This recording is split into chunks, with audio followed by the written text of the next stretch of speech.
Alhamdulillah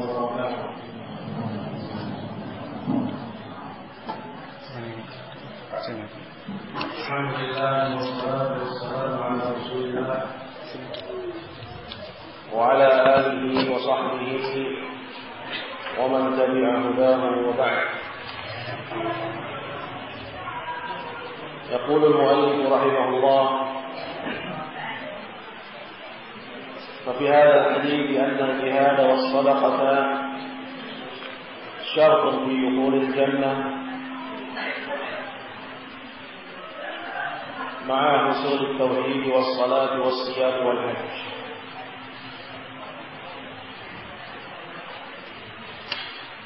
Dikatakan oleh penulis pada bab syurut dukhulul jannah, syarat-syarat masuk surga.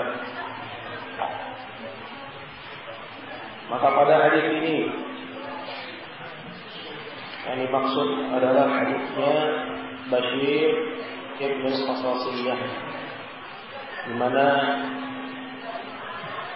di situ Nabi Shallallahu Alaihi Wasallam mengambil dari Bashir satu bayat, suatu ikatan janji di dalam Islam. Dan di situ Rasulullah Shallallahu Alaihi Wasallam bukan hanya mengambil dari Bashir hanya syahadat la ilaha illallah Muhammadur Rasulullah, melainkan ada selain dari dua kalimat syahadat itu.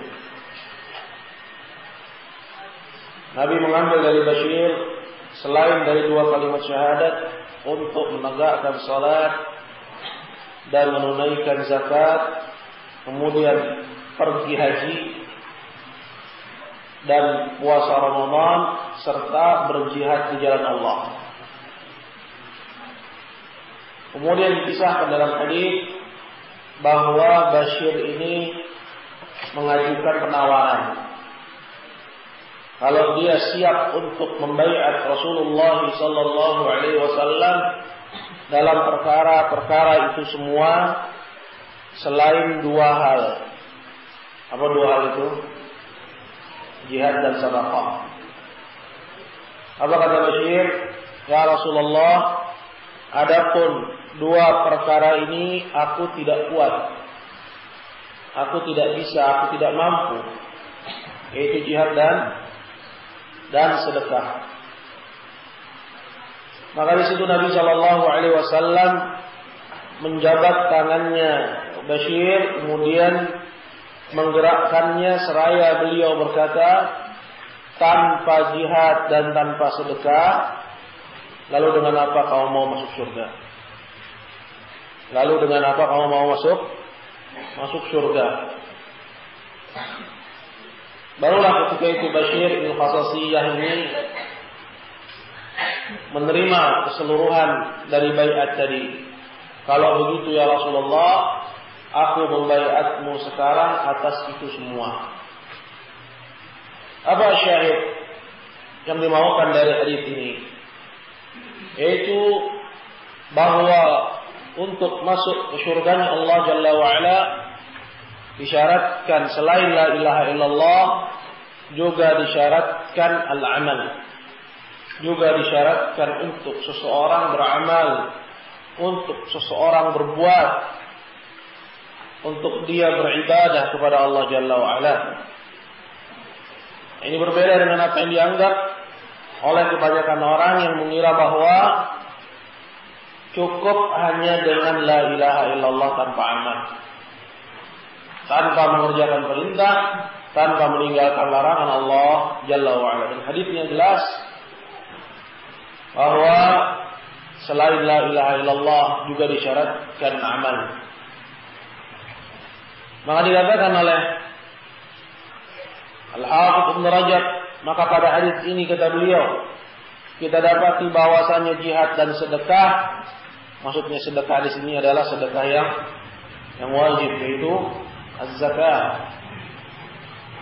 Pada hadis ini kita dapati bahwasannya jihad dan zakat juga merupakan syarat untuk masuk ke dalam surganya Allah. Ma'hul tauhid was salat was siyam wal hajj. Di samping dia juga mentauhidkan Allah, dan di samping dia mengerjakan salat, berpuasa dan juga pergi haji.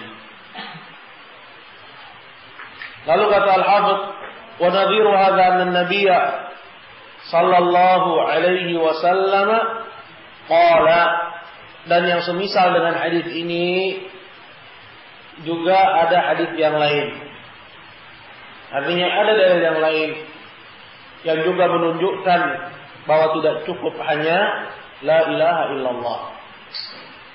Itu bahwasanya Nabi sallallahu alaihi wasallam berkata, "Umirtu an uqatilan nas hatta yashhadu an la ilaha illallah wa anna Muhammadan Rasulullah."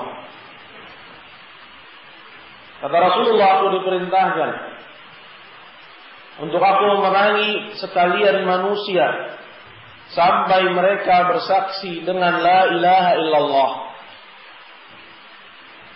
yang artinya adalah la ma'budu bihaqqin illallah, tidak ada yang berhak diibadahi kecuali Allah, wa anna Muhammadan Rasulullah, dan bahwasanya Muhammad adalah utusan Allah. Fa fahima Umar wa jama'atun min as-sahabati anna man ata bisyahadatayn imtana'a min uqubati ad-dunya li mujarrad dhalik fatawaqqafu fi qital mani'iz zakah. Maka Umar bin Khattab dan yang lainnya dari sekalian sahabat, mereka memahami bahwa barang siapa yang mengucapkan dua kalimat syahadat, imtana'a min uqubati dunya, tidak mendapatkan hukuman di dunia, artinya tidak boleh dibunuh, bimujarrad dzalik, dengan sekedar dia telah mengucapkan la ilaha illallah. Fatawaqqafu fi qital mani'iz zakat, hingga akhirnya mereka pun memilih sikap abstain, memilih sikap untuk tidak ikut dalam memerangi orang-orang yang menolak untuk membayar zakat. Ini kejadiannya di zaman kekhalifahannya Abu Bakar As-Siddiq. Bahwa ada sekelompok orang yang mereka menolak untuk membayarkan zakat, dan mereka mengakui wajibnya zakat. Sedangkan As-Siddiq, yaitu Abu Bakar As-Siddiq, mengambil kebijakan kepada mereka untuk mereka ini diperangi. Adapun Umar dan sahabat yang lainnya menganggap bahwa la ilaha illallah itu cukup sebagai syarat bahwa mereka enggak boleh diperangi. Jelas masalahnya di sini. Maka dikatakan oleh Al-Hafidz, "Fafahim as-Siddiq annahu la yamtani'u qitaluhu illa biada'i huquqiha." Sedangkan As-Siddiq itu siapa? Abu Bakar. Beliau memahami bahwasanya la yamtani'u qitaluhu, seseorang tidak boleh dibunuh, tidak boleh diperangi, sedangkan dia sudah mengucapkan la ilaha illallah illa biada'i huquqiha, sampai dia juga menunaikan hak-hak la ilaha illallah itu.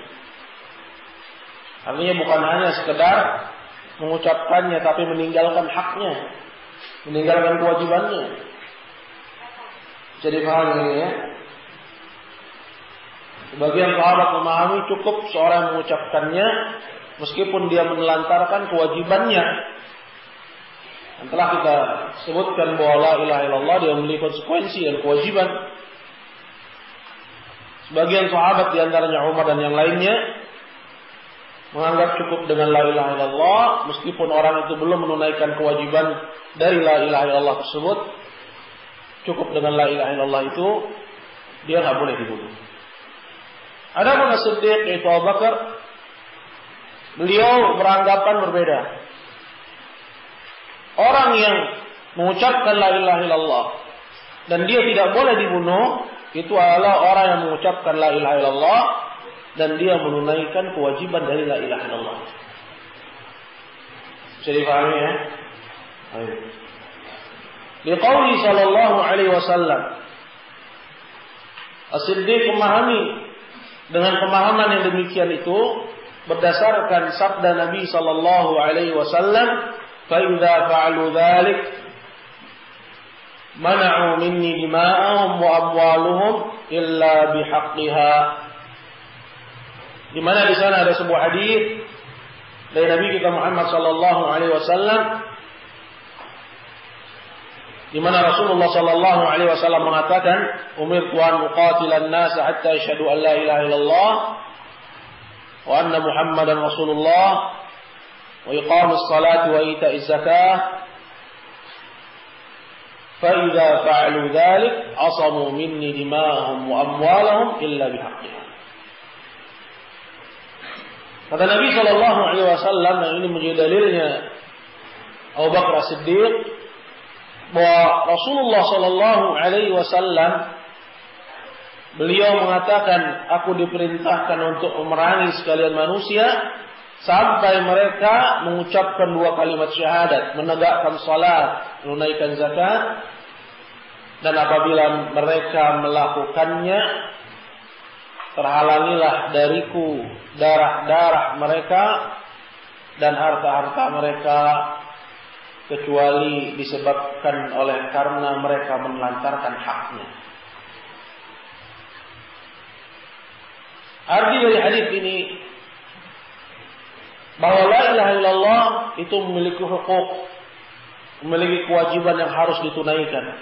Bukan hanya sekedar seorang dia mengucapkannya tetapi dia tidak mengerjakan kewajiban-kewajiban. Maka Siddiq yaitu Abu Bakar mengatakan, az-zakatu haqqul mal.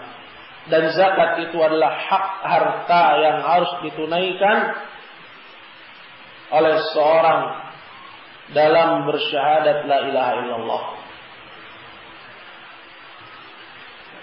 Dia harus tunaikan itu. Nabi sallallahu alaihi wasallam katakan, illa bihaqqiha, kecuali dengan haknya. Maka dari sini Abu Bakar As-Siddiq radhiyallahu taala an tetap memerangi orang-orang yang menolak untuk mereka membayar zakatnya, meskipun mereka mengucapkan 2 kalimat syahadat.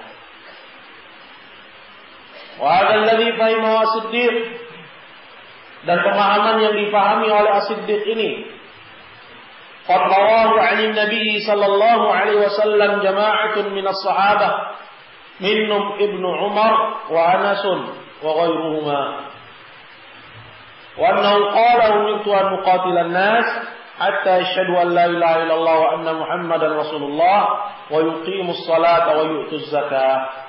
Dan apa yang telah difahami As-Siddiq ini juga telah diriwayatkan dari Nabi sallallahu alaihi wasallam oleh sekelompok sahabat yang lain. Di antaranya adalah ada Ibnu Umar, ada Anas bin Malik, dan selain daripada mereka berdua.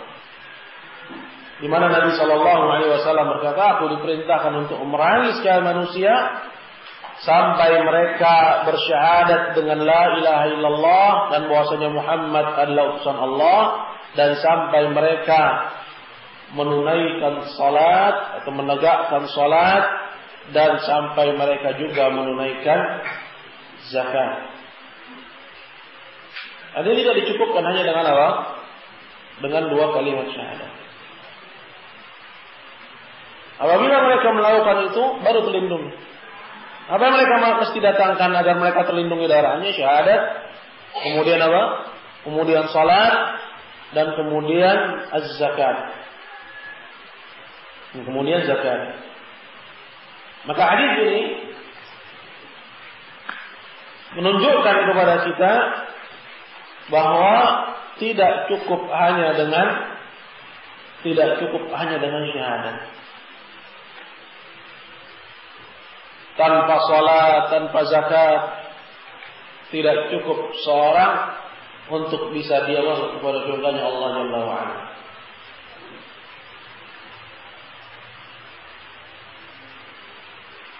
Dikatakan oleh Syekh Abdurrahman bin Nasir Al-Barram,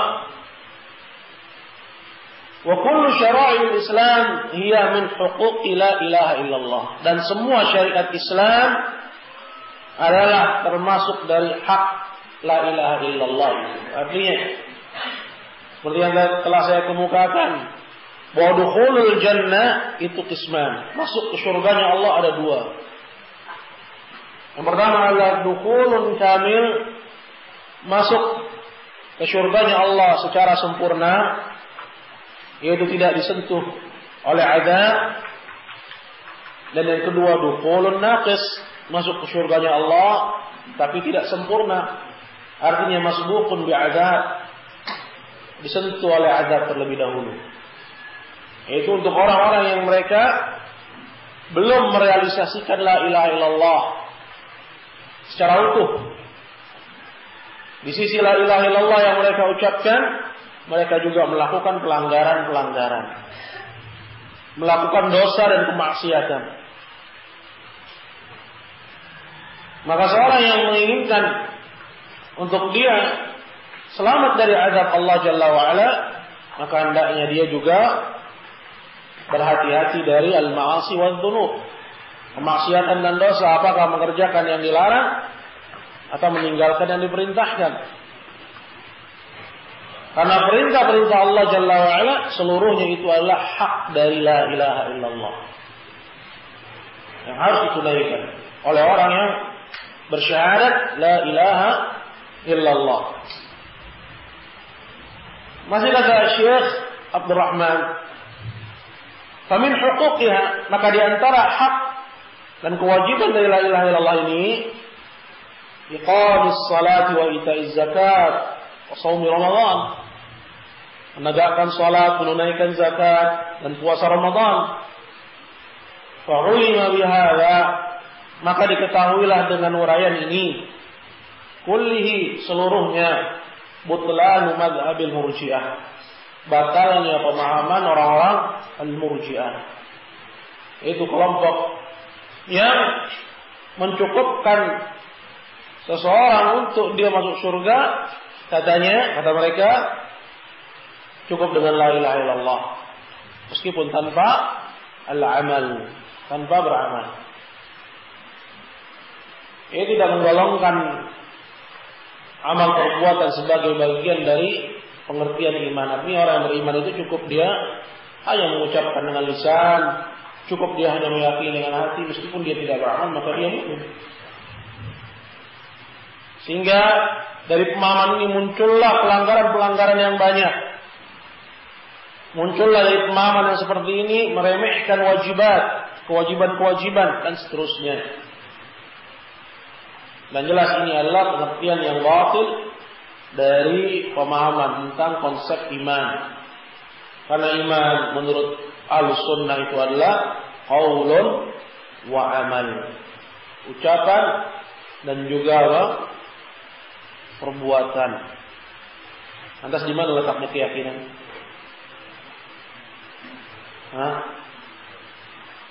Yang disebut biar? Di mana letaknya keyakinan?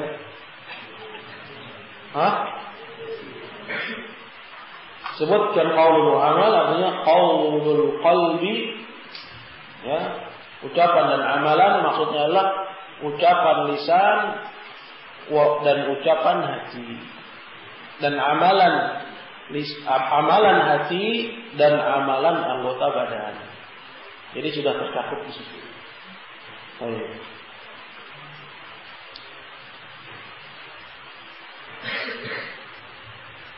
فعلم بهذا كله بطلان مذهب المرجئة الذين يقولون لا يضر مع الإيمان ذنب. Maka dengan ini diketahuilah batalnya mazhab al-murji'ah yang mengatakan bahwa yang namanya dosa itu tidak akan mencelakakan iman, tidak akan mengurangi iman, dan tidak akan merusak atau bahkan menghapus keimanan.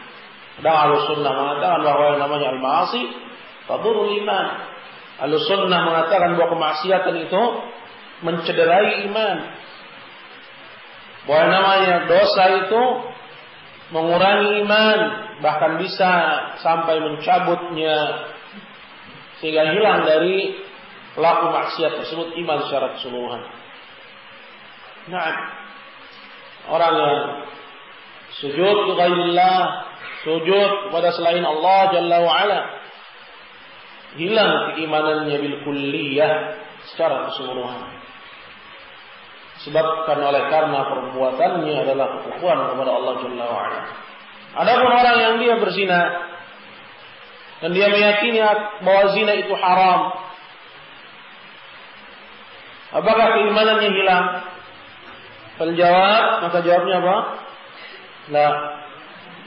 Akan tapi naqis, imannya berkurang sesuai kadar kemaksiatannya. Maka ayyuhal hadirun yang dimuliakan Allah, harus dengan mengerjakan perintah, harus dengan meninggalkan larangan. Qala yadullu ala dzalika qauluhu ta'ala. Dan juga yang menjadi dalil akan hal ini firman Allah Subhanahu wa taala yang terdapat dalam surah At-Taubah ayat ke-5. Allah Jalla wa Ala mengatakan, "Fa in tabu wa qamu ssalata wa atu zakata fakhallu sabilahum." Apabila mereka bertaubat dan menegakkan salat dan menunaikan zakat, maka lepaskan mereka. Artinya orang-orang musyrik yang menyekutukan Allah, orang-orang kafir non-muslim, apabila mereka bertaubat, dan tentunya taubat mereka adalah dengan mereka meninggalkan kesyirikannya, meninggalkan peribadahan mereka kepada selain Allah Jalla wa Ala, meninggalkan peribadahan kepada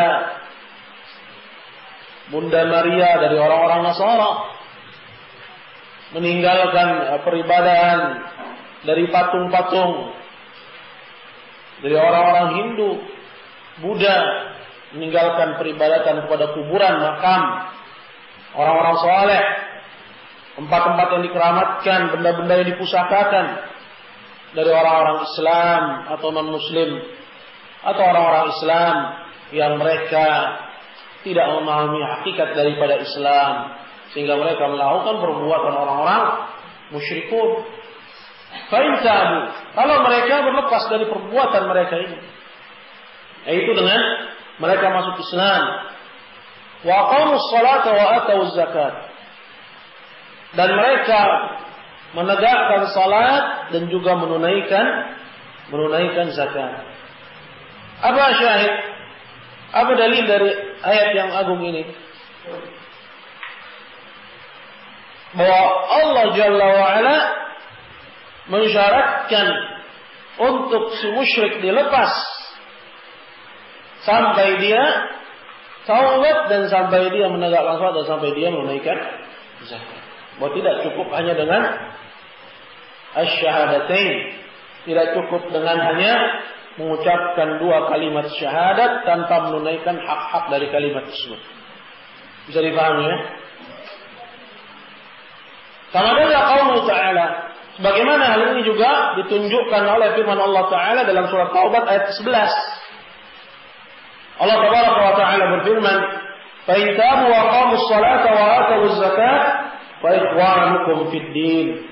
Apabila mereka bertaubat dan menegakkan salat serta menunaikan zakat, baru ketika itu mereka saudara kalian seagama.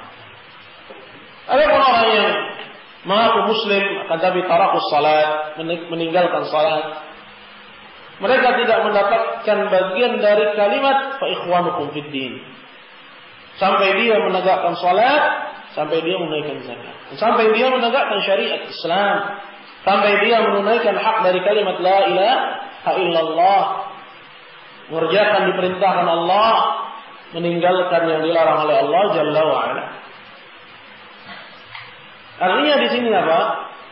Bahwa an-najatu minan nar, keselamatan dari neraka jahanam di akhirat, itu bukan hanya disyaratkan dengan adanya hanya la ilaha illallah. Kemudian kata Al-Hafidz, "Al-anna al-ukhuwata fid din la tathbutu illa bi ada'il fara'id ma'at tauhid." Ayat yang terakhir ini menunjukkan bahwa persaudaraan dalam agama itu tidak terwujud kecuali sampai seseorang menunaikan kewajiban. Disebutkan dalam ayat 2. Itu apa? Menegakkan salat dan menunaikan zakat. Di samping dia mentauhidkan Allah. Artinya bukan hanya tauhid, bukan hanya yang penting saya kan nggak melakukan kesyirikan, nggak sekatenan, ya. Yang penting saya kan tidak ikut, ya, memberikan sesajian, tidak menyembelih untuk selain Allah. Bukan yang penting seseorang tidak menyekutukan Allah, lantas dia tidak beramal. Maka disyaratkan di sana al-amal. Kemudian kata Al-Hafidz, "Qala fa inna at-taubata min asy-syirki la tahsulu illa bit-tauhid." Karena sungguhnya bertaubat dari kesyirikan tidak terwujud kecuali dengan tauhid. Taubat dari kesyirikan itu tidak terwujud kecuali dengan tauhid. Artinya seorang yang dikatakan taubat dari kesyirikan adalah orang yang dia meninggalkan syirik dan mentauhidkan Allah Subhanahu wa taala. Walamma qarrara Abu Bakr hadza lis-sahabati raja'u ila qawlihi wa ra'aw shawaba. Maka tatkala Abu Bakar As-Siddiq mengingatkan hal ini kembali kepada para sahabat yang menyelisihinya, raja'u ila qawlihi, maka mereka pun setelah itu rujuk dari pendapat mereka kepada pendapatnya Abu Bakar As-Siddiq dan menganggap apa yang dipilih oleh Abu Bakar As-Siddiq dari pendapatnya tersebut bahwa itu adalah pendapat yang benar. Pendapat yang mana ya kawan? Apa? Nah, yaitu untuk memerangi orang-orang yang mereka menolak untuk membayar zakat, menolak untuk menunaikan hak al-mal, hak harta dari syahadat. Yang mana itu adalah kewajiban dan konsekuensi dari orang yang bersyahadat. Meskipun mereka bersyahadat dengan la ilaha illallah. Akhirnya setelah itu para sahabat pun sepakat mengikuti pendapat Abu Bakar. Maka dari sini kita dapat bahwa hadis ini dan kisah ini itu senada dan sejalan dengan hadis Bashir Ibn al-Khasasiyah. Di mana hadis tersebut menunjukkan bahwa untuk seseorang masuk ke surganya Allah harus juga di samping mentauhidkan Allah, dia juga harus beramal. Dia juga harus beramal. Jelas ya ikhwannya. Maka kata Al-Hafidz, "Fa idza ulima anna 'uqubat ad-dunya la tartafi'u 'amman adda syahadatain mutlaqah." Maka apabila telah diketahui bahwa hukuman dunia itu tidak terangkat dari orang yang menunaikan hanya syahadatain, lantas dia menelantarkan hak-haknya, hak-hak dari dua kalimat syahadat tersebut, bal qad yu'aqab bi ikhlali bi haqqin min huquqil Islam. Bahkan sebaliknya, dia bisa dihukum di dunia disebabkan dia menelantarkan salah satu dari hak-hak al-Islam. Maksudnya hak-hak asy-syahadatain. Jadi paham sampai di sini bahwa hukuman di dunia tidak terangkat dari mereka. Siapa mereka? Orang yang mengucapkan dua kalimat syahadat tapi menelantarkan haknya. Apa yang maksud dengan tidak terangkat? Bahwa Bakar As-Siddiq dan para sahabat setelahnya akhirnya memerangi mereka. Meskipun mereka mengucapkan dua kalimat syahadat, tetap diperangi. Tidak terangkat. Artinya bukannya tidak diperangi, diperangi mereka. Meskipun mereka mengucapkan 2 kalimat syahadat. Disebabkan mereka menelantarkan hak dari 2 kalimat syahadat itu. Maka al-Hafidz, apabila telah diketahui hal ini, fakadzalika uqubatul akhirah. Maka begitu pun juga hukuman di akhirat. Berupa apa? Azab. Tidak terangkat dari orang yang mengucapkan la ilaha illallah, tapi dia menelantarkan hak-hak. Menelantarkan hak-hak dari la ilaha illallah, mengerjakan kemaksiatan dunal kufur, tentunya dari kemaksiatan yang selain daripada kekufuran. Adapun kalau kemaksiatan itu adalah kekufuran, maka batala islamuhu, batala Islamnya dan dia khalidun mukhalladan bin nar, kekal di neraka jahannam.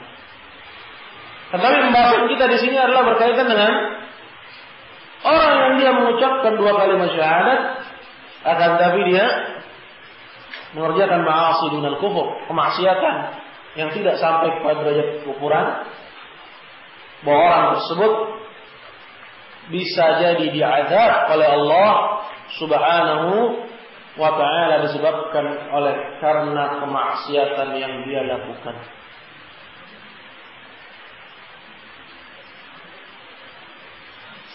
Ayuhal hadirin yang dimuliakan Allah, ini pendapat yang keberapa? Balik lagi kita. Kalau masih nyimak. Pendapatnya, karena sudah panjang penjelasannya. Balik lagi, ini adalah pendapat yang keberapa? Yang ketiga, berkenaan dengan hadis apa? Barang siapa yang mengucapkan la ilaha illallah, maka dia diharamkan dari neraka. Diharamkan dari neraka. Benar, akan tapi bagi orang yang menjalani syarat-syaratnya dan tidak terdapat padanya apa? Padanya penghalang-penghalangnya. Nah, ini pendapat yang ketiga yang dipilih oleh Al-Hafidz dan sebelumnya Hasan Al-Basri dan juga Wahab bin Munabbih. Dan ini semua yang sampai kepada pembahasan tentang kisah yang terakhir ini adalah dalil-dalilnya. Adalah dalil-dalil yang menguatkan akan pendapat ini. Maka di akhir dari pembahasan tersebut, kata Imam Al-Hafidz, apabila diketahui bahwa hukuman di dunia saja tidak terangkat, maka begitu pun juga hukuman di akhirat. Yaitu siapa? Orang yang mengucapkan la ilaha illallah tapi dia tidak menunaikan hak-haknya. Karena la ilaha illallah itu memiliki hukuk, memiliki kewajiban yang harus ditunaikan oleh orang yang mengucapkannya sampai dia bisa mendapatkan bagian dari hadis tadi. Orang siapa yang mengucapkan la ilaha illallah diharamkan dari masuk ke dalam neraka. Itu siapa? Yang menunaikan hak-hak dari la ilaha illallah. Bisa dipahami?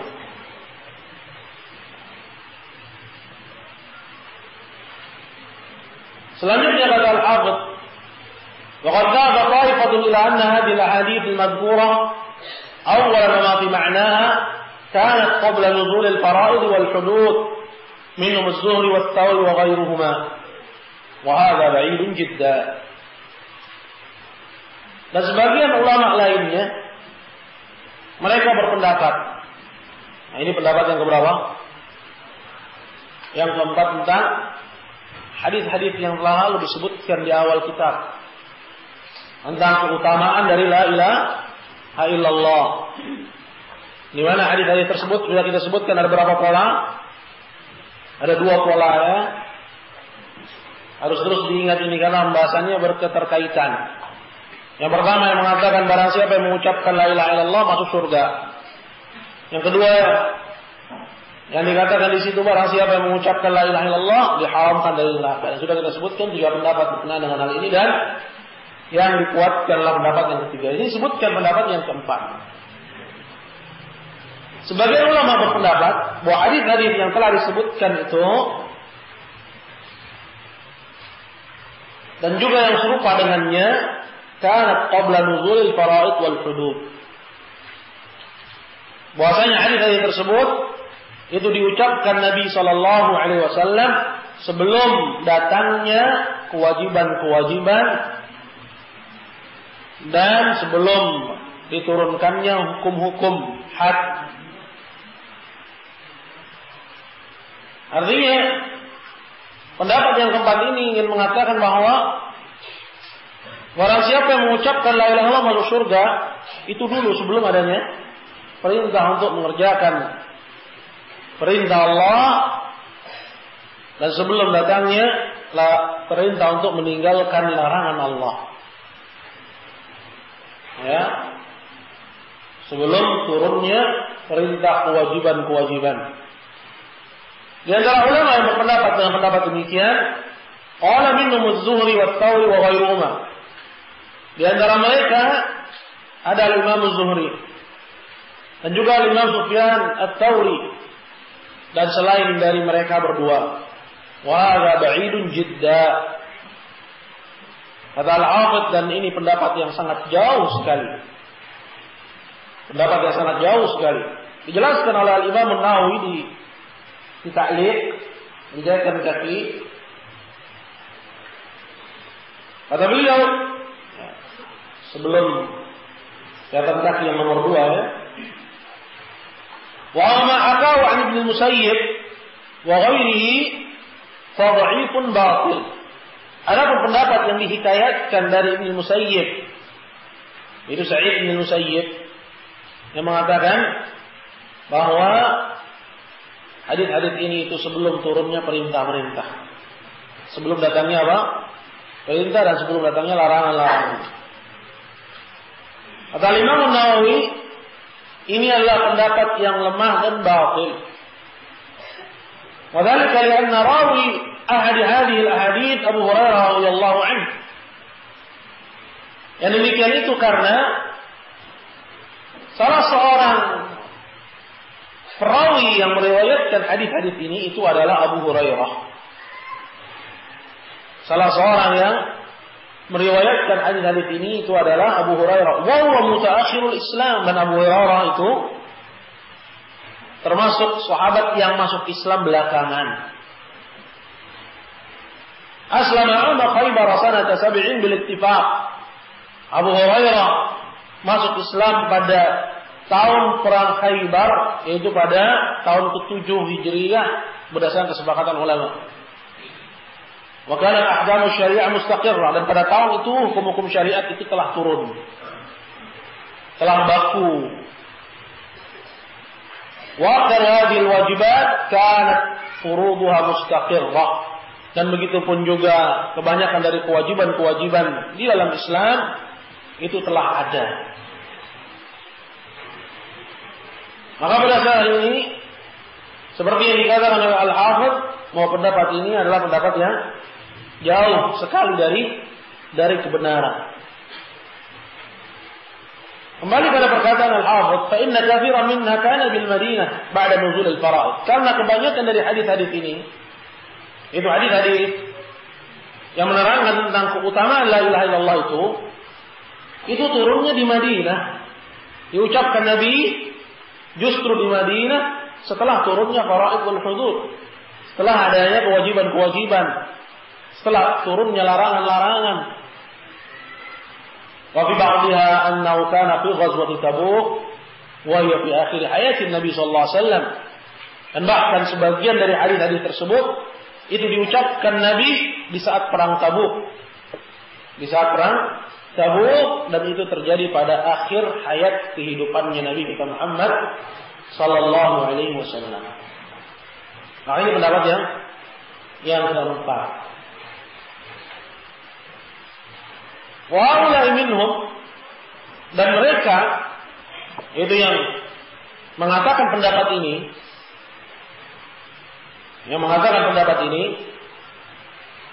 di antara mereka man yaqulu fi hadhihi al-ahadits innaha mansukhah. Di antara mereka, di antara yang berpendapat dengan pendapat yang keempat ini, ada yang berpendapat bahwa hadis-hadis ini, itu bahwa hadis-hadis tentang keutamaan la ilaha illallah tersebut itu adalah hadis-hadis yang mansukh, yang sudah dihapus hukumnya. Ini kita kemudian mendapat pendapat ulama, ya, darinya kita ketahui bahwa apa yang diyakini oleh saudara-saudara kita di tengah-tengah kaum muslimin bersandar dengan la ilaha illallah boleh masuk ke dalam surga, boleh la ilaha illallah itu menyelamatkan dari api neraka, sambil mengerjakan kemaksiatan, meremehkan perintah dan melanggar yang dilarang oleh Allah Subhanahu wa taala, bahwa mereka tidak bersandar kepada satu pun pendapat dari para ulama. Bahkan sebagian ulama ada mengatakan bahwa hadis-hadis yang menceritakan tentang keutamaan la ilaha illallah itu apa? Mansukh. Ya. Jelas ya, kawan? Meskipun pendapat ini lemah. Seperti telah disebutkan. Nah, tapi ini dibawakan oleh Al-Hafidz Ibnu Rajab untuk menunjukkan bahwa mereka tidak memiliki ta'alluq, tidak memiliki sandaran sedikit pun dari perkataan imam.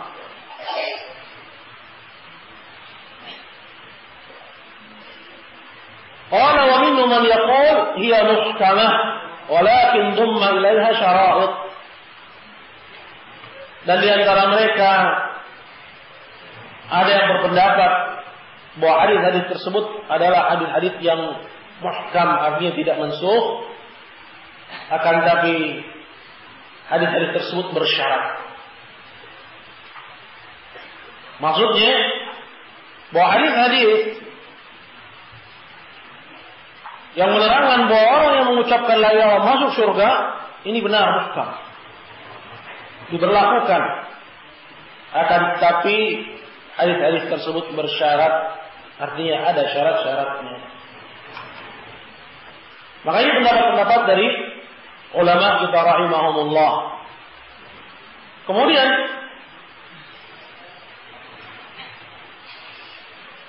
selanjutnya kata Al-Hafidz, qala wa yaltafitu hadha ila anna az-ziyadata 'ala an-nass hal hiya naskhun am la wal khilaf fi dhalika bainal usuliyyin masyhur.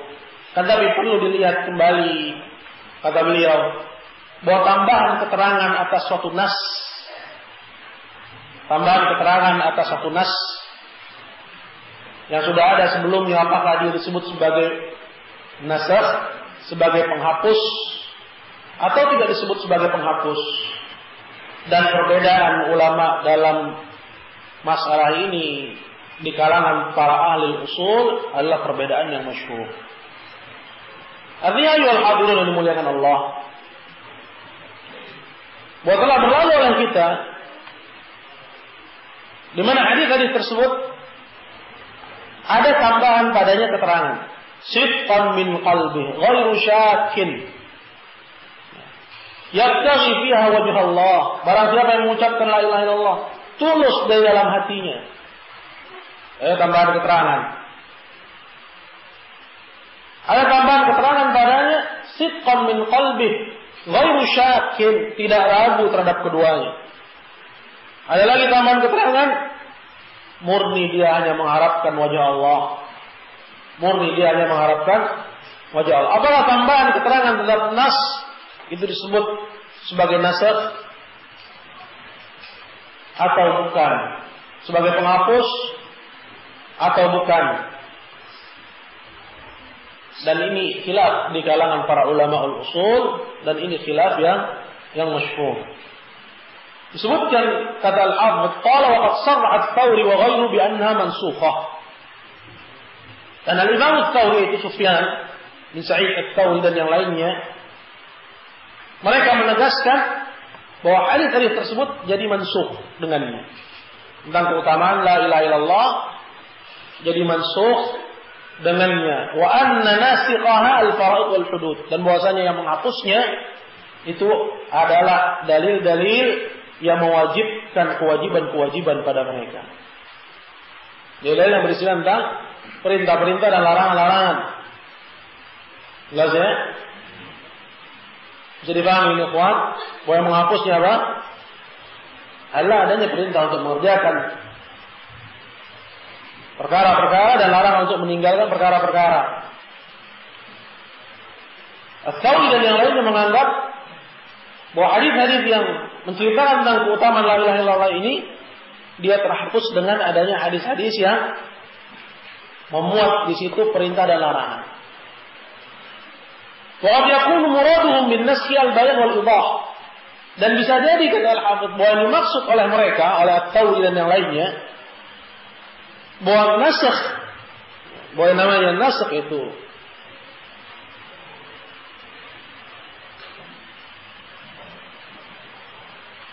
yang dimaksud dengan terhapus di sini itu adalah tambahan keterangan dan tambahan penjelasan.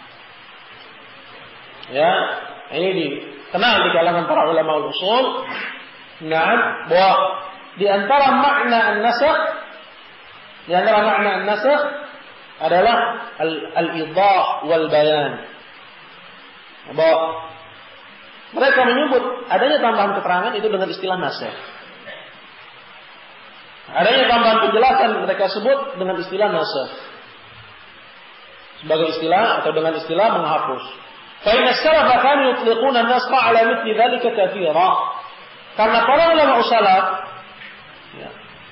banyak dari mereka menggunakan kata nasakh ini untuk yang ada padanya tambahan keterangan. Jadi kalau ada tambahan keterangan dalam satu nas, para ulama salaf dulu menamakannya dengan istilah apa? Nasakh. Nah, pada hakikatnya terhapus atau enggak terhapus? Tidak terhapus. Tapi pada hakikatnya apa? Pada hakikatnya ditambah saja penjelasan. Hanya berupa penambahan penjelasan, hanya berupa penambahan keterangan. Jadi tanya. Ya, ini istilah di kalangan ulama. Ada yang menganggap bahwa nasakh itu artinya menghapus, ada yang menganggap bahwa nasakh ini ya ma'mul di kalangan salaf terdahulu, berlaku di kalangan salaf terdahulu, bahwa nasakh di mereka itu artinya apa? Artinya adalah tambahan keterangan dan tambahan penjelasan.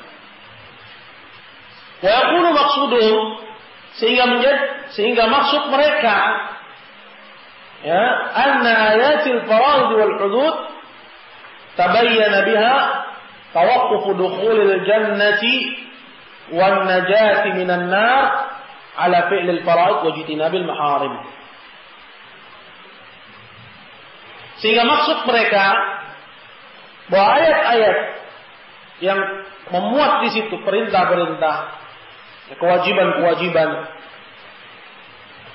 menjadi jelas dengannya, menjadi jelas dengan ayat-ayat ini bahwa masuk surganya seseorang dan selamatnya seseorang dari neraka Allah Jalla wa'ala itu tergantung kepada apa?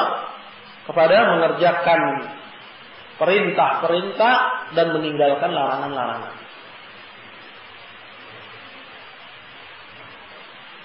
Bisa dipahami ini? Jadi menurut ya para ulama tersebut ya bahwa hadis-hadis yang atau nas ya, karena bisa hadis bisa juga ayat Quran yang menyebutkan tentang perintah, menyebutkan tentang larangan. Ini adalah tambahan keterangan dari hadis-hadis yang menyebutkan tentang keutamaan la ilaha illallah tadi. Bisa dipahami di sini. Apa hadis-hadis yang menyebutkan tentang keutamaan la ilaha illallah? Barang siapa yang mengucapkan la ilaha illallah masuk surga. Barang siapa yang mengucapkan la ilaha illallah diharamkan dari neraka. Datang keterangan lain tentang perintah untuk mengerjakan perintah Allah, ya, perintah untuk meninggalkan larangan Allah. Nah, sebagian ulama melihat bahwa ini nasakh terhadap menghapus terhadap hadis-hadis keutamaan la ilaha illallah. Sebagian lain mengatakan ini tambahan penjelasan saja. Bahwa benar orang yang mengucapkan la ilaha illallah masuk surga, tapi kalau dia menunaikan faraid, kewajiban dan meninggalkan larangan. Jadi paham ya? Ada khilaf hanya dalam istilah. Sebagian mengatakan nasakh, sebagian mengatakan tambahan keterangan dan tambahan ya penjelasan. Ini kesimpulannya. Bisa dipahami ya insyaallah. Ada yang belum paham? Jadi saya review sedikit bahwa ulama yang dari pendapat yang keempat, balik lagi. Apa pendapat yang keempat? Masih ingat enggak? Yang mengatakan bahwa hadis-hadis yang berbicara tentang keutamaan la ilaha illallah itu sebelum turunnya apa? Kewajiban-kewajiban, terus adanya perintah dan larangan. Nah, kita membahas pada pendapat keempat ini. Di antara mereka ada yang mengatakan bahwa perintah dan larangan itu sebagai apa? Penghapus, nasakh. Maka terhapuslah keutamaan la ilaha illallah. Barang siapa mengucapkan la ilaha illallah, dia masuk surga. Artinya terhapus makna masuk surga hanya dengan la ilaha illallah. Kenapa? Karena sekarang sudah ada kewajiban dan ada apa? Larangan. Kewajiban harus dikerjakan, larangan harus ditinggalkan. Sebagian mengatakan bukan nasakh, bukan dihapus. Tapi apa? Hadis-hadis perintah dan larangan itu hanya menambah penjelasan dan menambah keterangan. Adapun istilah nasakh di mereka, terkadang mereka menggunakan istilah nasakh untuk al-idah wal bayan, menambah keterangan, menambah penjelasan. Artinya benar bahwa la ilaha illallah masuk surga, la ilaha illallah orang mengucapkannya diharamkan dari neraka, akan tapi kalau dia apa? Mengerjakan perintah, kalau dia meninggalkan larangan. Nah, ini yang dijelaskan di akhir dari pembahasan ini, kata beliau, anna ayatil faraidul hudud tabayyana biha tawaqqufu dukhulil jannah wan najati minan nar ala fil faraid wujudnya bil maharim. Bahwa ayat-ayat yang di situ termuat perintah dan larangan memperjelas bahwa masuk surga dan selamat dari api neraka itu tergantung seseorang dalam mengerjakan perintah dan meninggalkan larangan. Kalau dia mengucapkan la ilaha illallah, mengerjakan perintah, meninggalkan larangan, maka dia yang berhak untuk apa? Masuk surga dan dijauhkan dari siksa neraka. Qala fasatil kan nusus mansukhah. Maka jadilah nas-nas tersebut itu mansukh, terhapus. Nas-nas yang mana nih? Keutamaan apa? La ilaha illallah. Maksudnya mansukhah, terhapus artinya ay mubayyanatan wa mufassaratan. Sudah diperjelas makna dan sudah ditafsirkan dengan penafsiran yang lebih terang. Bahwa mengucapkan la ilaha illallah masuk ke dalam surga, diharamkan dari neraka. Akan tapi apa? Apabila seorang mengerjakan perintah dan meninggalkan larangan Allah Subhanahu wa ta'ala. Wa nususul faraid wal hudud nasikhah, dan nas-nas yang memuat di situ perintah dan larangan dialah yang menghapusnya. Dialah yang menghapus hadis-hadis yang berbicara tentang keutamaan la ilaha illallah. Apa maksud menghapusnya? Ay mufassiratan. Maksudnya sebagai yang menjelaskannya. Gitu ya. Jadi yang menjelaskannya nas-nas tentang faraid wal hudud, yang dijelaskan adalah apa? Nas-nas tentang keutamaan la ilaha illallah. Mufassiratan li makna tilk, menjelaskan akan makna dari hadis tersebut. Hadis apa? Keutamaan la ilaha illallah, muwaddi'atan laha, dan semakin yang memberi keterangan bagi hadis-hadis tersebut. Jadi paham lagi. Agak berat ya. Tapi dengan kesimpulan insyaallah jelas ya. Nah, jadi kita simpulkan di sini bahwa meskipun pendapat yang keempat ini menurut Al-Hafidz Ibnu Rajab ini kuat atau lemah, beliau katakan ba'idun jiddan, tapi beliau tetap terangkan apa maksud dari pendapat yang keempat ini. Ya. Dan dari apa yang telah diuraikan, tampak bagi kita justru ada di antara ulama yang menganggap bahwa hadis tersebut apa? Mansukh. Ya, apakah mansukh dalam artian sesungguhnya atau mansukh dalam artian apa? Sudah diperjelas maknanya. Maka dari sini apa masih ada ketergantungan terhadap hadis-hadis tentang keutamaan la ilaha illallah, bahwa orang yang mengucapkannya masuk surga, orang yang mengucapkannya diharamkan dari neraka tanpa rahmat? Subhanallah, bahkan ternyata sebagian ulama menganggap bahwa hadis tersebut apa? Mansukh. Kemudian ya.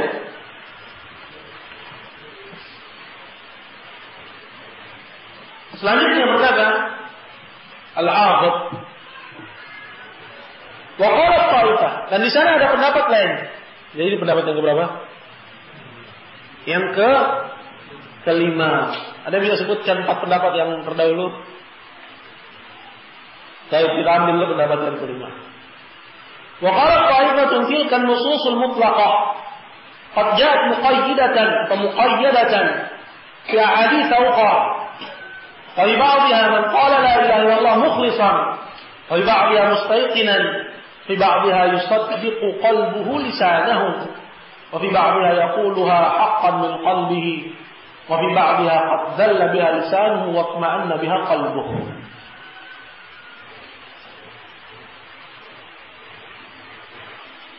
Pendapat yang kelima mengatakan bahwa nas-nas yang mutlak tersebut, apa yang dimaksud dengan nas-nas yang mutlak? Nas-nas yang berbicara tentang keutamaan la ilaha illallah. Barang siapa yang mengucapkannya masuk surga, barang siapa yang mengucapkannya diharamkan dari neraka. Ini mutlak. Qad muqayyadatan, telah datang muqayyad, bersyarat. Telah datang bersyarat fi hadits ukhra, pada hadis-hadis yang lainnya. Betul bahwa ada hadis yang mengatakan yang mengucapkan la ilaha illallah masuk surga, mengucapkan la ilaha illallah diharamkan dari neraka. Tetapi juga ada hadis yang menyebutkan qaid, menyebutkan syaratnya. Ya, menyebutkan syaratnya. Maka harus seseorang dalam memahami nas-nas yang mutlak ini itu dalam bingkai nas-nas yang muqayyad, yaitu hamlul mutlaq 'alal muqayyad. Disebutkan dalam kitab usul, yaitu memperlakukan yang mutlak pada nas-nas yang muqayyad, sehingga dengannya ya seseorang mengamalkan semua nas yang ada. Tidak ada nas yang dia telantarkan. Disebutkan kalau di ba'dha, pada sebagian hadis-hadis tersebut ada terdapat keterangan barang siapa yang mengucapkan la ilaha illallah mukhlishan. Ada syaratnya di sini sebutkan apa? Dia harus ikhlas mengucapkannya. Dia harus apa? Ikhlas mengucapkannya. Hadisnya diriwayatkan oleh Imam Ahmad dalam musnadnya.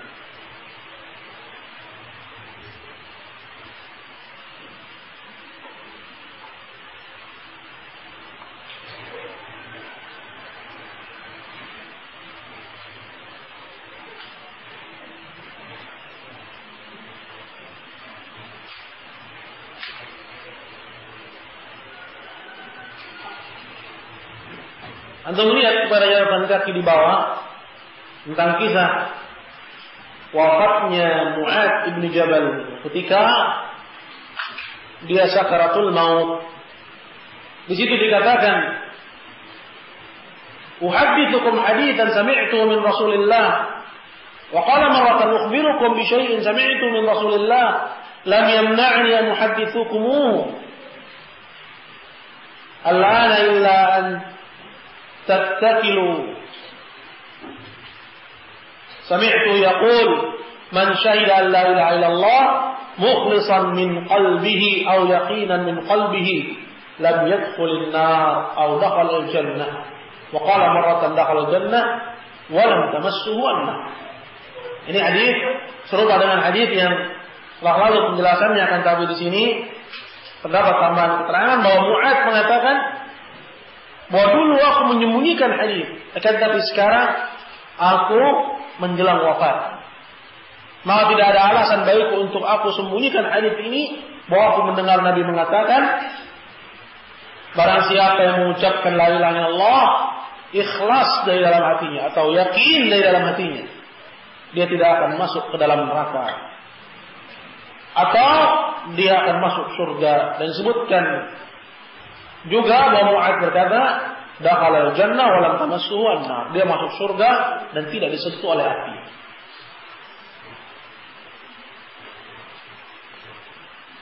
Maka hadis yang mutlak tersebut datang penyebutan syaratnya itu pada riwayat yang lainnya. Jadi disebutkan disyaratkan padanya ikhlas, mukhlishan. Wa bi ba'dha mustayqinan. Dan pada sebagian hadisnya disebutkan kalimat mustayqinan. Apa arti mustayqinan? Artinya dia meyakini. Hadis ini diriwayatkan oleh Imam Muslim dari Abu Hurairah radhiyallahu taala anhu. Nabi sallallahu alaihi wasallam berkata, "Faman laqita min wara'a hadzal 'a'id yashhadu an la ilaha illallah mustayqinan bihi qalbuhu fabashshirhu bil jannah." Siapapun yang kau temui wahai Abu Hurairah di belakang tembok ini, yang dia bersaksi dengan la ilaha illallah dan dia meyakini dengan hatinya, maka kasih kabar gembira kepada dia dengan syurga. La ilaha illallah dari yang seorang mendapatkan apa? Syurga, akan tapi disyaratkan di situ apa? Mustayqinan. Mustayqinan biha qalbuh.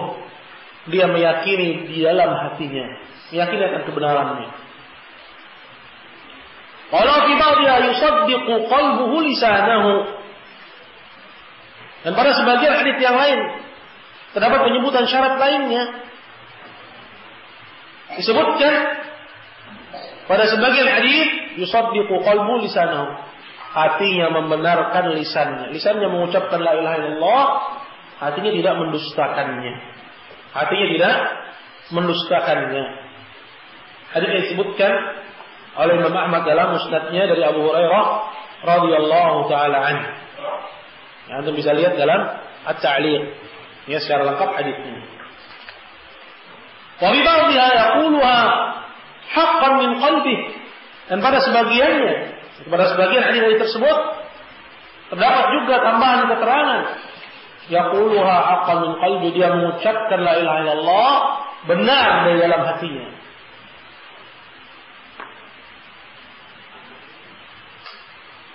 Dan hadis ini diriwayatkan oleh Imam Ahmad dari Utsman bin Affan radhiyallahu taala anhu. Qala fi ba'dhiha qad dalla biha lisanuhu wa atma'anna biha qalbuhu.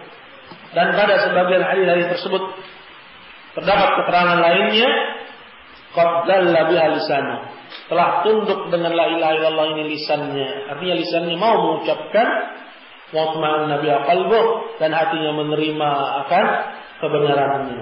Menerima akan kebenaran dari kalimat la ilaha illallah. Intinya bahwa hadis-hadis yang mutlak, di samping hadis-hadis tersebut ada hadis-hadis yang muqayyad, yang bersyarat. Maka dalam memahaminya seorang harus menggabungkan yang mutlak ya dalam bingkai hadis-hadis yang muqayyad, hingga bertemulah hadis-hadis tersebut dan benarlah pengamalannya. Artinya bukan hanya sekedar seorang mengucapkan la ilaha illallah tanpa dia meyakininya. Bukan seorang hanya mengucapkan la ilaha illallah tanpa dia menerimanya, tunduk terhadap konsekuensinya sebagaimana disebut dalam syarat-syarat la ilaha illallah. Bukan itu. Melainkan harus dia pahami nas-nas yang mutlak tersebut di samping nas-nas yang muqayyad, nas-nas yang bersyarat. Bahwa tidak cukup hanya mengucapkan dengan lisan. Kata beliau, qala hadza kullu isyaratun ila amal al-qalb wa tahaqquqihi bi ma'na syahadatain. Semuanya ini, itu riwayat-riwayat yang tadi telah disebutkan sebelumnya, seluruhnya itu adalah isyarat kepada amalan hati. Karena la ilaha illallah itu amalan hati atau amalan lisan? Mengucapkannya amalan lisan, tapi disyaratkan di situ juga amalan hati. Ikhlas dalam hati, mengharap hanya wajah Allah dalam mengucapkannya, ya, menerima konsekuensinya berupa perintah dan larangan Allah Jalla wa Ala, penerimaan hati, ya. Nah, begitupun juga sidqan min qalbi, jujur dari dalam hatinya dan seterusnya. Bisa dipahami ini, ikhwan?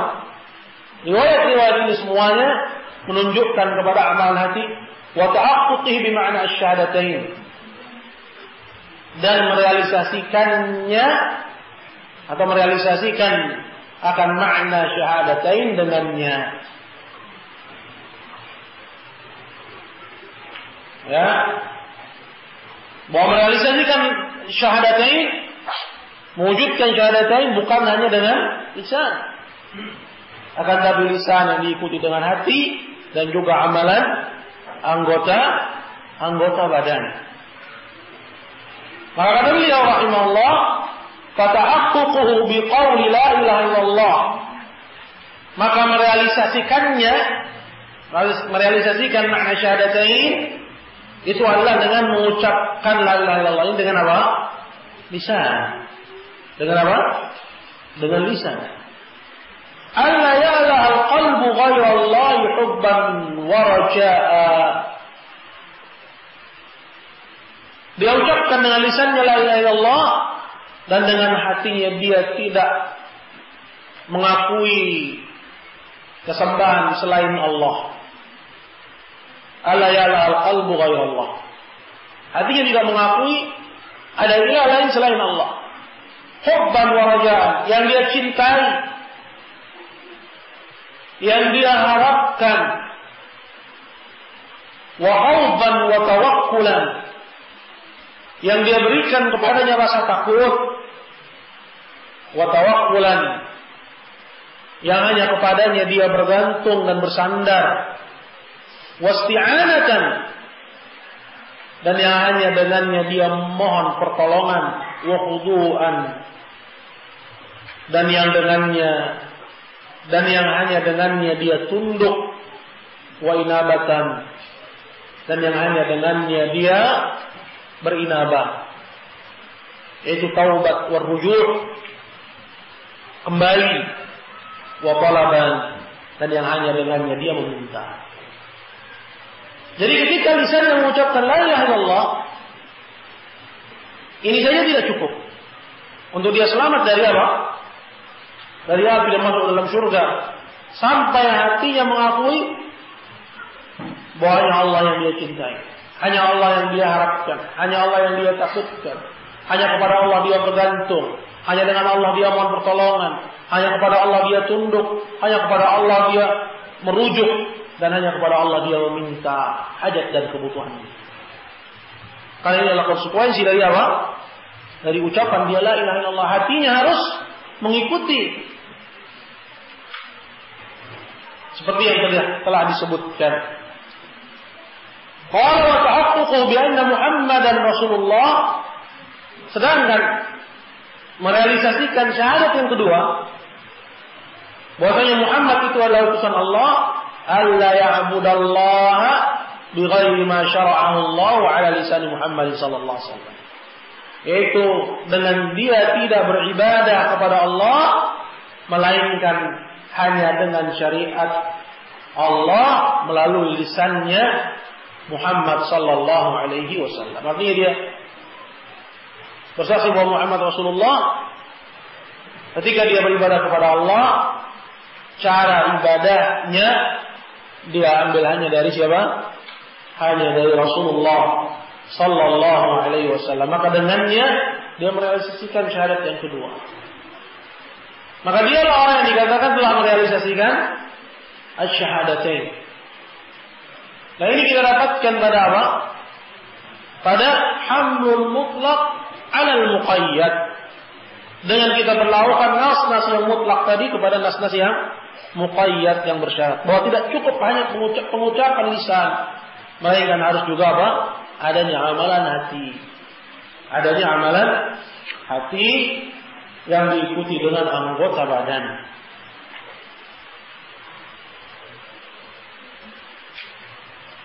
Sedikit lagi kita ambil ikhwan. Waqad jaa al-ma'na marfu'an ila Nabi sallallahu alaihi wasallam shariha. Dan telah datang makna yang semisal dengan ini dengan sanad yang marfu' sampai kepada Nabi secara tegas. Itu apa?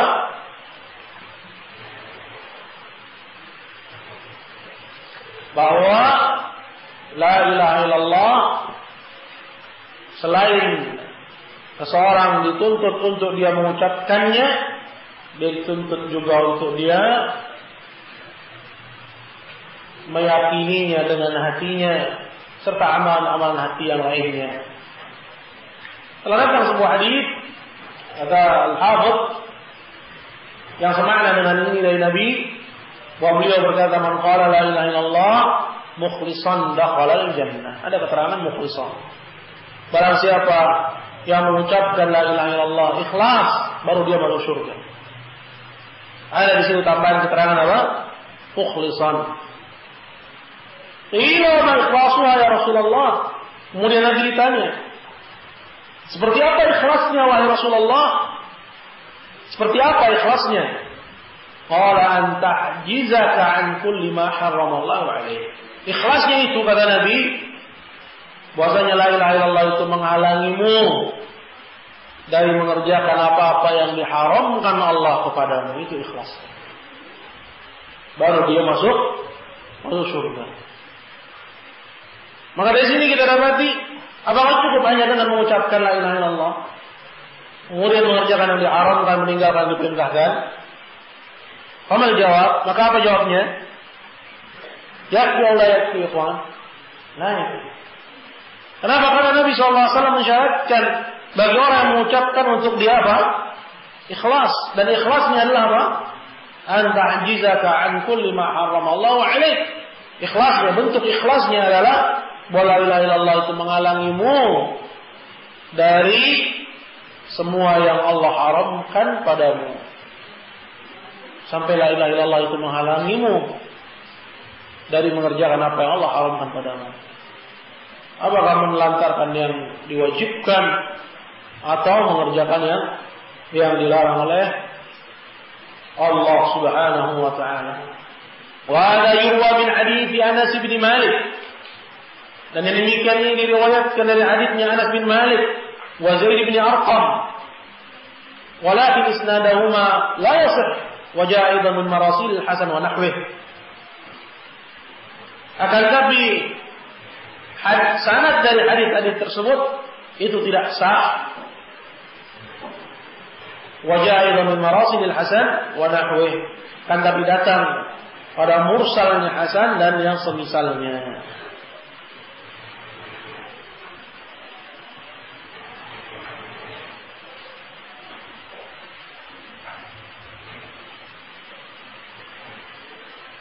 Disebutkan lagi at-ta'liq qala fi isnadi Muhammad bin Abdul Rahman bin Ghazwan wa huwa wadha.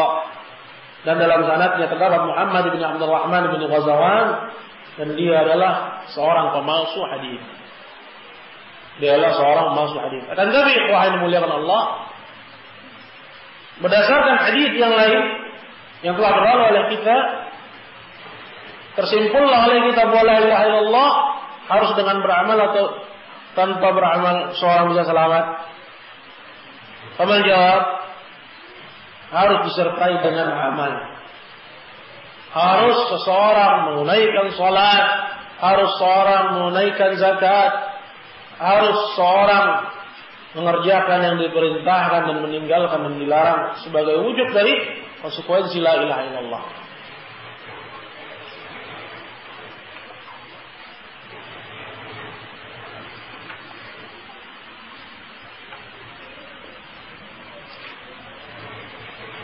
Baik, sedikit lagi sebelum kita pindah kepada bab yang baru ya. Masih ada satu alinea, satu paragraf. Qala wa tahqiqu hadzal ma'na wa idahu anna qawla al-'abdi la ilaha illallah yaqtadi an la ilaha illallah alla ilaha lahu ghairullah. Dan wujud merealisasikan makna ini.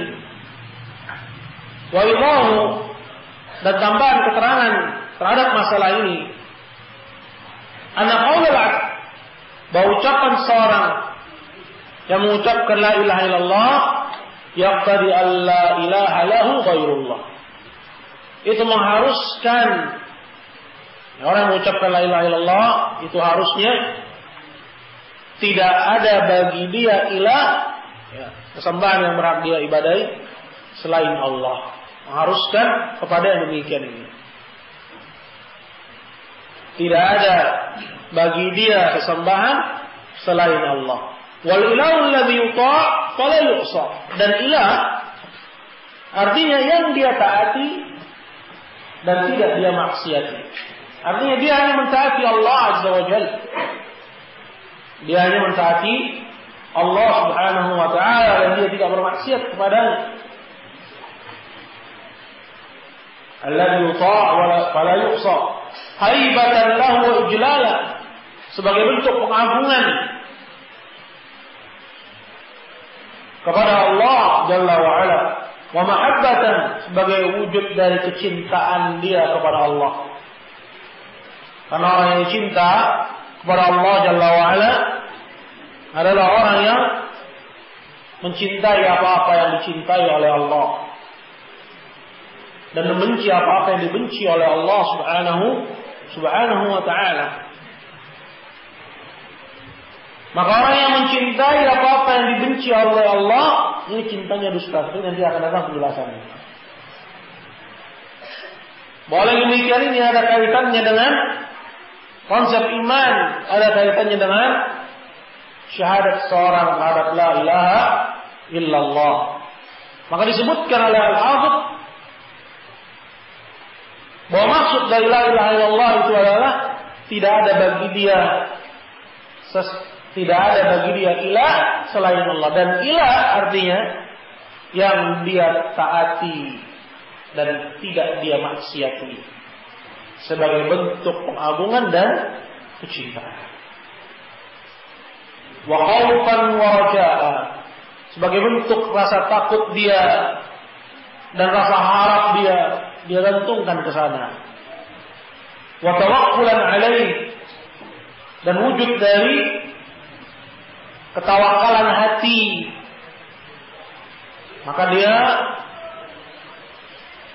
hanya mentaati Allah Azza wa Jalla dan tidak dia maksiati Allah Jalla wa Ala. Wa su'alan minhu, dan dia gantungkan permintaannya kepadanya. Wa du'a'an lahu, dan juga seruannya kepadanya.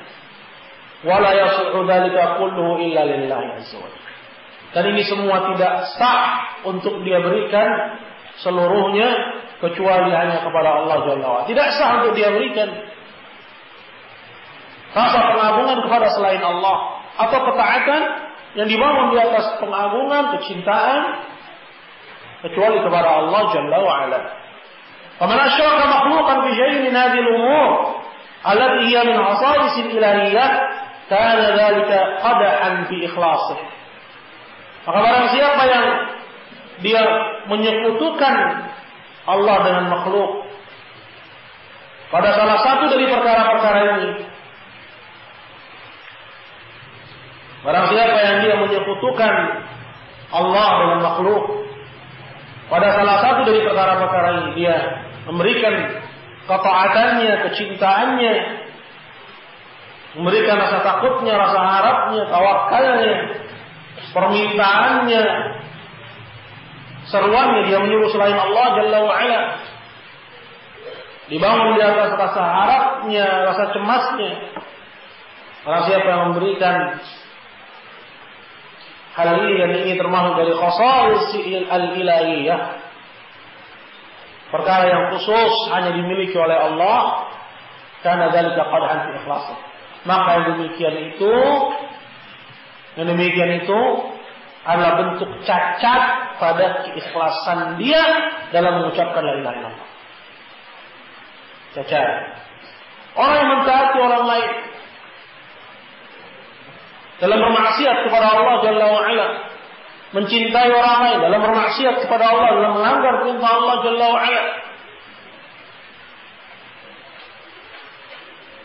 dan belum lagi seorang yang dia meminta kepada selain Allah perkara yang tidak disanggupi kecuali oleh Allah, minta kepada kuburan, kepada makam, dia berikan rasa harapnya, rasa cemasnya. Ini syirik. Orang yang bermaksiat kepada Allah Jalla wa Ala, terdapat padanya ketaatan kepada hawa nafsunya, ketaatan kepada syaitannya, maka ini qad'an aib dan cacat pada keikhlasan dia terhadap la ilaha illallah yang dia ucapkan. Sedangkan untuk masuk surga disyaratkan mengucapkan la ilaha illallah dengan apa? Dengan ikhlas. Maka kemaksiatan itu adalah cacat pada keikhlasan terhadap tauhid la ilaha illallah. melanggar perintah Allah, melantarkan perintah Allah Azza wa Jalla, meninggalkan salat, meninggalkan puasa, meninggalkan hijab, berghibah, mentaati hawa nafsunya, mentaati bisikan syaitan. Ini qad'an fi ikhlas. Ini cacat pada keikhlasan pada ucapannya la ilaha illallah. Jadi paham ini, kawan? Ini yang dimaukan di sini. Maka kata beliau, qala kana dzalika qad'an fi ikhlasih. Maka demikian itu adalah cacat pada keikhlasannya pada ucapan dia la ilaha illallah, wa naqsan fi tauhidih, dan aib pada tauhidnya. Tauhidnya ada aib. Tauhidnya enggak sempurna. Wa kana fihi, sehingga ada pada dia min ubudiyatil makhluk, bentuk dari peribadatan kepada makhluk, bihasabi ma fihi min dzalik, sebesar adanya pelanggaran-pelanggaran dia dalam masalah-masalah tadi.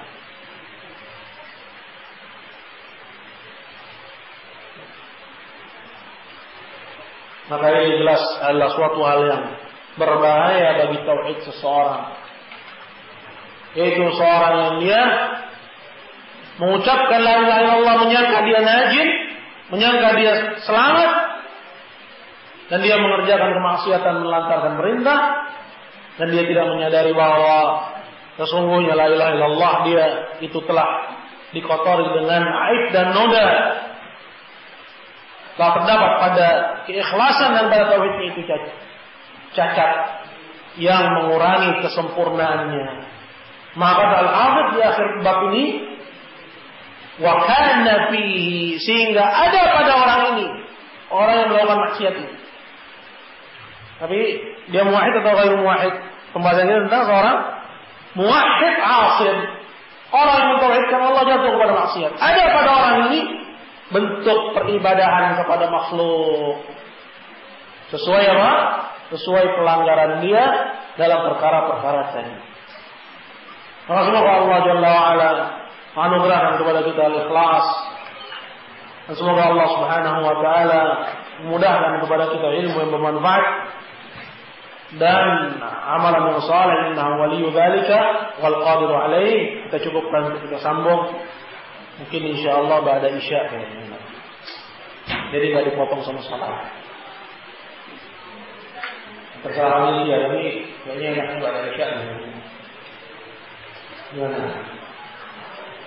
Nah, baik. Cukupkan. Subhanakallah wa bihamdika, asyhadu an la ilaha illa anta, astaghfiruka wa atubu ilaik. Assalamualaikum warahmatullahi wabarakatuh.